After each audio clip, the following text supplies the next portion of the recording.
think you're set. Go ahead. Are we all set? Okay, great. Before I continue, can everybody see the slides? Excellent. Okay. And so, as Nandas kindly introduced before, my current position as chief of our Foresight and Futures team at Air Force headquarters is a wonderful thing that there is actually a position for that. But even 2 years ago, the position didn't exist, and we didn't have a Futures and Foresight team. And that isn't because people didn't know what Foresight was, but it really has to do more with there wasn't a sense of urgency for building something like that.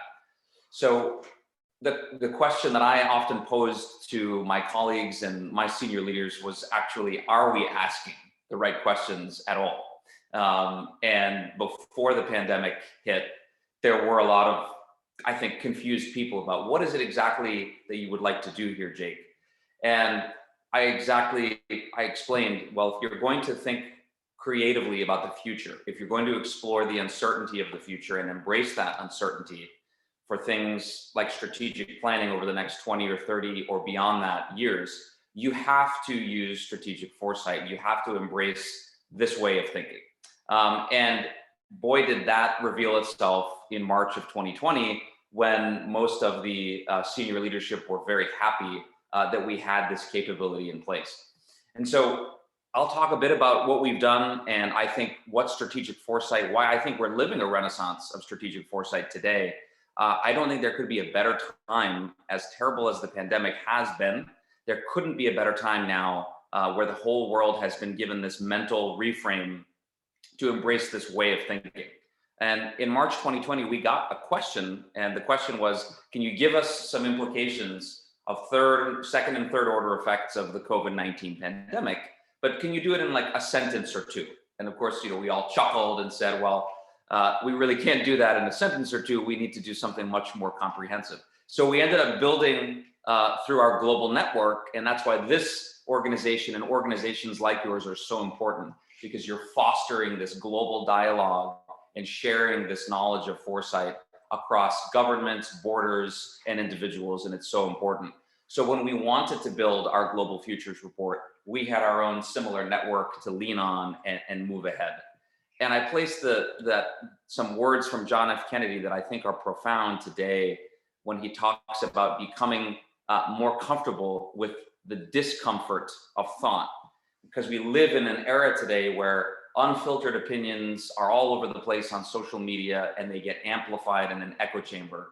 And it's important, I think, as foresight practitioners to speak very responsibly about the future and to proliferate our way of thinking so that we can expand people's horizons in terms of how we envision the future. And so my pitch whenever I talk to folks in government, but also here in private industry in the United States, is that we trade. Today, after the pandemic, we always did this, but it's been emphasized even more based on the pandemic that we have to trade in the currency of uncertainty. And in my line of work in national security, we have to have this way of developing alternative future scenarios, and not just scenarios, but changing the way that we think and that we perceive how to deal with uncertainty. And so we tend to want to avoid uncertainty, but really this is where we have to embrace it, and this is where we have to get comfortable with uncertainty as part and parcel of our organizational culture.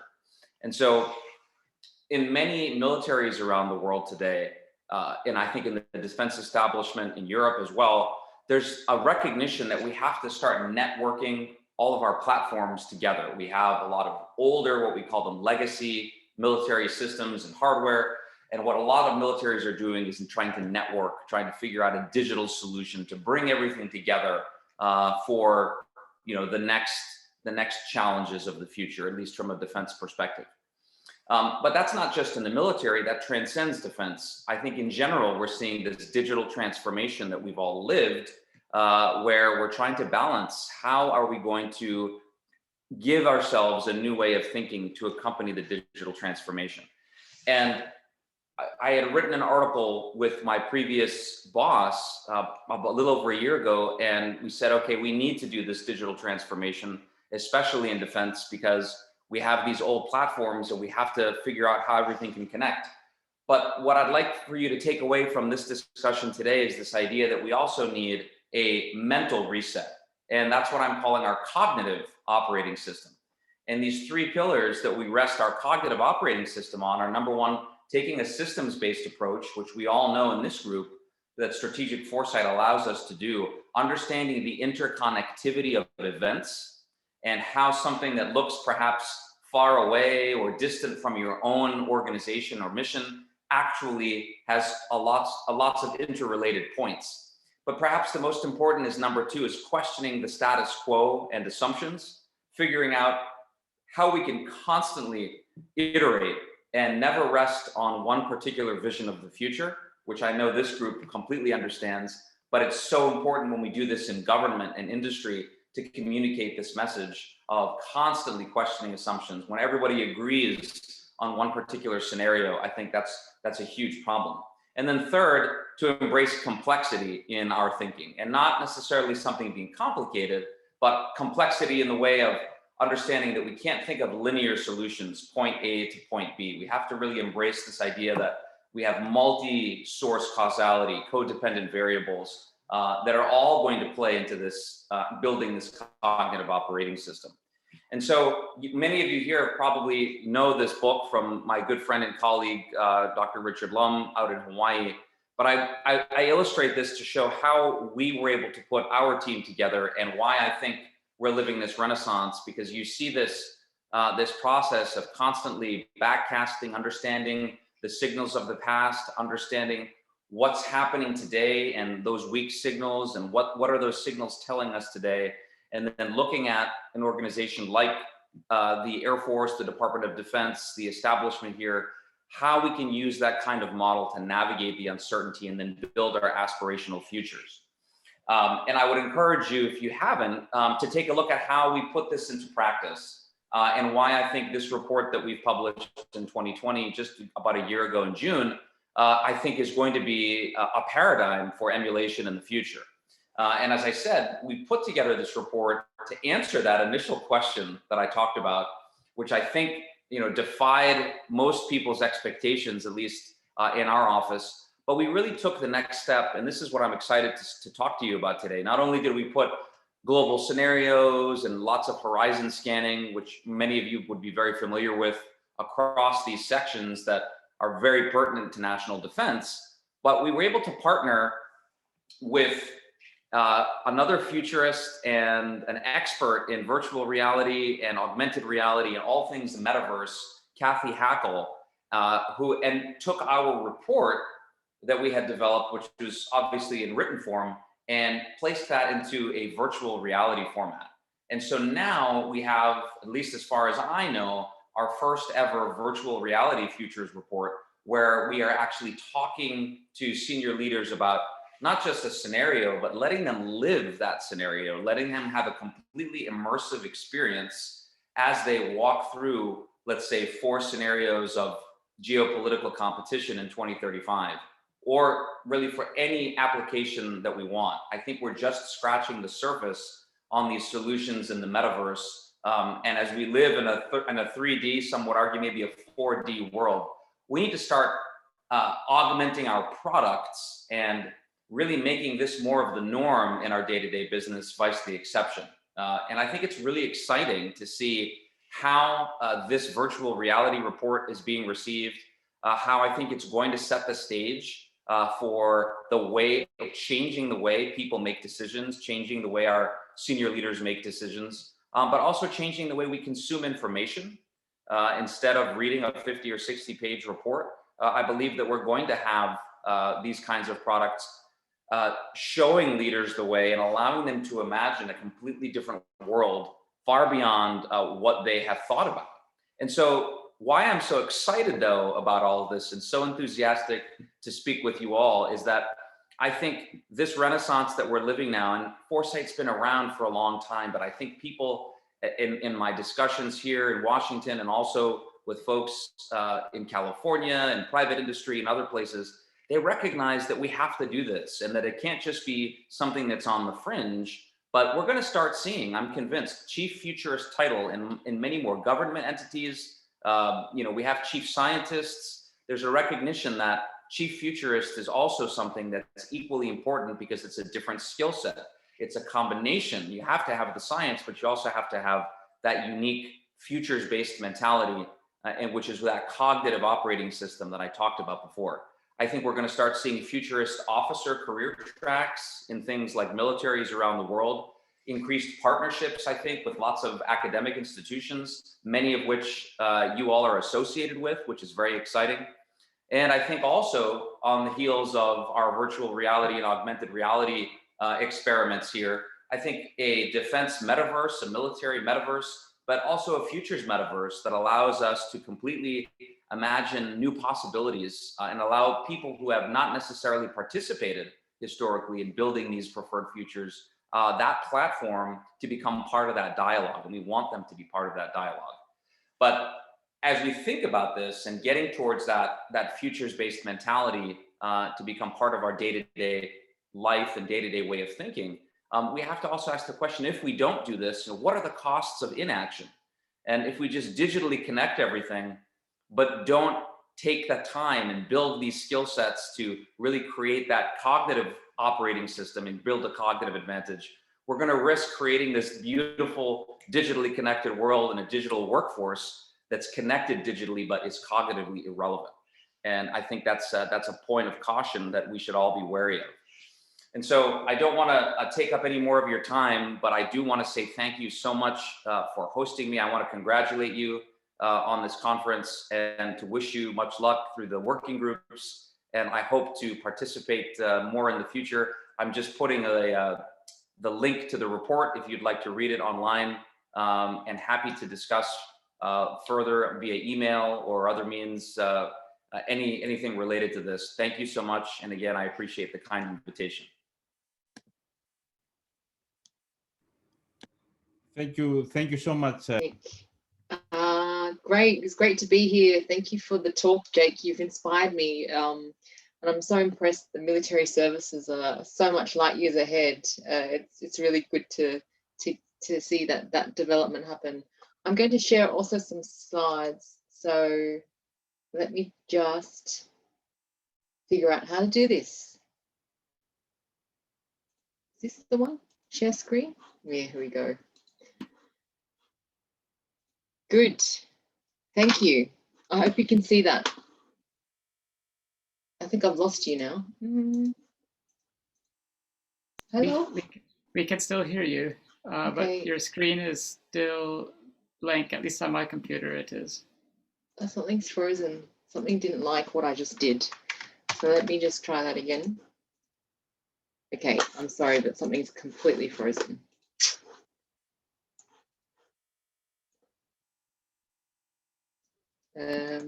One of our participants says that it is probably loading.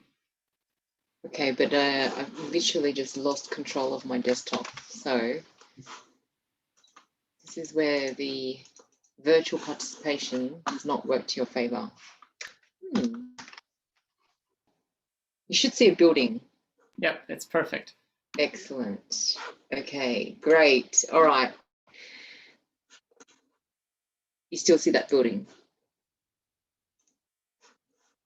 I hope. Okay, just shout if you don't see the building, because the building should be there.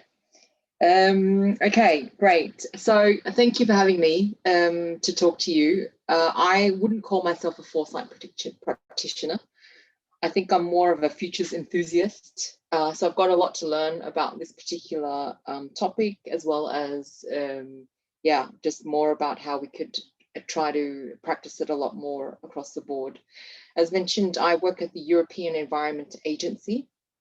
We're an agency of the Commission. We are a network of member countries as well, 32 member countries and collaborating countries. And we work with a partnership model that is revolving around environmental observation and information.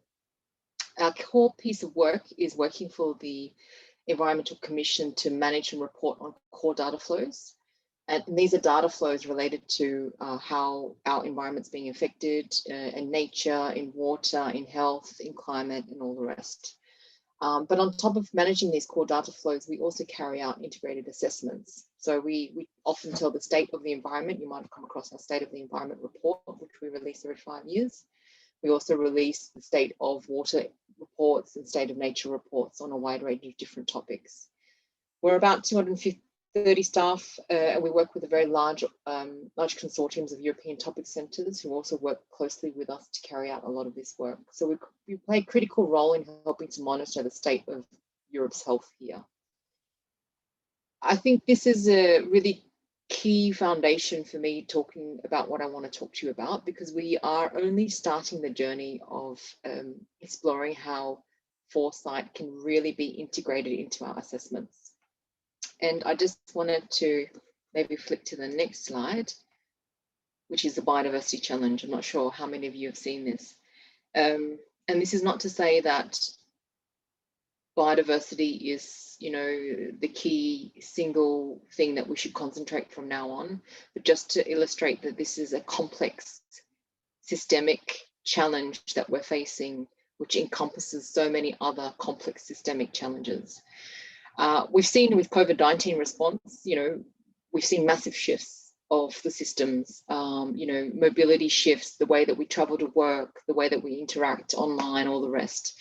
So it is possible for us to adapt to this. But what biodiversity and the imminent danger of biodiversity collapse presents to us is such a disruption on such a scale that we aren't actually even able to tell in a very clear and concise and a cause and effect type of way what the effects of biodiversity collapse will actually be. And so this is why I think we've always struggled in the biodiversity field to actually tell the story of the interconnectedness of the ecosystems and how complex some of these systems are and the effects that it potentially could have on society and economy. So this is essentially the challenge that's facing us. And people talk about biodiversity all the time, the need to kind of halt the biodiversity loss. But the complex interactions between how, you know, cutting down of some parts of the forest in some parts of the world could actually lead to, you know, knock-on effects and combined effects and, you know, all the rest of it is just so immense that it's become a difficult thing for us to convey the urgency of, much unlike climate change, which is also very complex. But I mean, in comparison to the biodiversity agenda, we have at least one metric, the CO2 metric, which could actually measure things and measure our progress by. So in the EU policy context, we've seen essentially a very systemic and ambitious policy context arising as a result of this. So the 8th Environmental Action Programme, they are action programs which roll on a basis of every 10 years. And the 8th EAP, as we call it, which started in 2020, is basically the overarching policy for the EU context. And it's aiming to accelerate the transition to a climate neutral, resource efficient and regenerative economy, which will give back more to the planet than it takes. Much connected to this is then the European Green Deal, which was published at the end of 2019. And this was probably the first time that we saw such a clear need to transform. This need for a transformative change, the need to navigate towards long-term transition, a very systemic approach. And what's more is that we see the European Commission has also identified foresight as a key tool to support this transformative agenda. Giving us a really clear anchor to start looking at how do we build foresight and futures into the work that we actually do. We've got other sub-policies, which not necessarily sub, but very much related to the work that I do, in particular in our program, the Natural Capital and Ecosystems Program, on the biodiversity strategy towards 2030, as well as the climate law. And here we're also looking and really seeing the systemic ambition that's actually written into these policies. Again, I mentioned that the European Commission has identified foresight as a key tool, and that EEA, as a result, has come with a strategy and a vision, which is essentially to enable us to, through trusted and actionable knowledge, to inform decision-making on such priorities and solutions in the European policy context. So in essence, this is the job that I have at hand together with my team, is to produce the knowledge that can actually be acted upon and trusted by the key decision makers in the EU. A little bit more of a zoom in into what we do in the Natural Capital and Ecosystems area. And the reason why I'm kind of giving you this is because I invite also some thoughts on how we can really embed foresight into the work that we actually do. So as I had mentioned in the beginning, a lot of our work, our core work, is on reporting on the directives from the member states, so the nature legislation, freshwater and marine. We've now started to branch much more into the knowledge that we need to help support the 8th Environmental Action Programme and the European Green Deal, and also on the protection and restoration agenda in the biodiversity strategy. On a much more systemic note, our team is working much more on the drivers of change. So looking at how pollution, climate change and land use change is driving biodiversity loss. But on the other hand, we're also trying to produce knowledge on how healthy and resilient ecosystems can actually help mitigate some of these, the pressures that we face in biodiversity. And lastly is embedding this into the socioeconomic context. So actually looking at the role of finance as a lever to unlock some of that systemic change. And this is all built upon partnerships and networks. So that's more of a kind of detailed into our current state of play at the moment and what we do. But what do we actually need to actually support EU policy going forward? I think the first point I wanted to make, which kind of speaks to the image on the slide, is the fact that you know, we're dealing with a complex systems challenge, and that requires innovation across multiple levers of change, working in different paces, in different pressures across the board. In the biodiversity arena, you know, it's not just about protection, it's not just about, you know, restoring this, but it's actually a mix of different levels of measures across different levels of change, from strict protection to actually investing in biodiversity, to looking at the management rules, to many different intervention points to actually address and halt the loss of biodiversity. And I think this is pretty much why this image, which is the murmuration of birds, which I think one of our colleagues, Rio Miller, head of Futures Literacy in UNESCO, he uses quite often, because it's in this way that we're actually able to adapt and adjust to emergence that is coming our way. We need to actually realize the potential of new sources of information, spatial and temporal data. And temporal I've added here is because, you know, in the past, we've looked a lot on what the past has actually been telling us, the reported data from our member states. And then from that, we're able to take a stock take of how is the health of the environment today. And what we're starting to now look at is how can we use, you know, foresight, for example, to actually not necessarily, you know, tell us about the future, but at least get us to start thinking about potential scenarios that actually might happen in the future. But this is still, it's so incipient and it's so new for us that we're still looking at ways in which we can systematically embed this. And yeah, in this, then we need to disrupt our assumptions of what will be. And these include things like maybe we should reset the rules. We need to look at how policy is made and how decision making actually occurs in the future. We need to rethink of what value is. And finally, we need to actually shift our mindsets to really embrace the long term going forward. But whilst this sounds like we're doing this for the first time, which I think in more of the application sense we are, there has been some work to date on futures foresight and forward-looking studies. So this is a nice little map of our member countries, and we work through national reference centres. They're nominated by EEA's member incorporated countries, and usually they are suppliers of environmental data at the national level. And we've had a national reference centre on forward-looking information services since 2007, one of the first that, as I understand, have been developed, which provide a lot of knowledge and skills and methodological experience in futures analysis and foresight studies to support policy making. And in a much more concerted effort, as of last year, we had a dedicated foresight function within the agency, and she's here with me today in this particular session. And she's been working a lot on the Foresight for Action program, which is an organization-wide program to try and embed foresight into the different streams of the European Environment Agency's work. And finally, you know, we're looking at trying to take this very theoretical approach to foresight and look at how would this be embedded and integrated into the assessment. And this is where I'm here as a kind of much more thematic program, talking to you about the ideas for how we might actually start integrating foresight into the work that we actually do. But we do have some challenges because foresight isn't yet an integral part of the EEA reports and processes. It's far from it. If anyone has actually read any of our reports, you'll find that it's very much data-based. It's very much quantitative numbers reporting, and particularly when it comes to biodiversity arena, we're talking about counts of species and their expansion or decline over years. So the challenge for us is how do we start integrating foresight and actually showing that foresight actually has a value in supporting the policy making processes. And as one of my colleagues put it, is how do we make it seem credible to a group of experts and also the people who are quite used to receiving reports that are so quantitative in that sense. So this is a key challenge for us, is shifting that particular mindset. The second is in terms of capacity. The capacities, the foresight skills and experience in the EEA are very limited.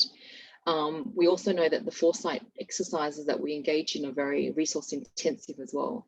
And again, we need to think of clever ways in which we can mainstream foresight across the board that will systematically use this skill to be and actually have this reflected in our assessments.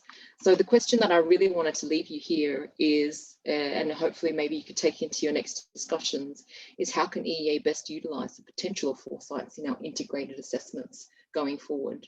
And I think this is a key point that I would just want to finish on, because first of all, the fact that foresight has been recognized as a key tool to help support our transformative agenda in the EU policy context is a really, really big step forward. And I think without the use of futures and foresight going forward, that we will not be able to actually, address the complex challenge that is facing us as society in Europe and also broader than that. So this is where I see there's a huge potential in my eyes of the role of futures, but then it's about getting that knowledge integrated into the assessments that we actually do and given out to the policymakers who are actually making decisions on the basis of that particular knowledge. So that's all I had for today, and I'll just leave you with this comment and thank you for your attention. Great, thank you, Rion.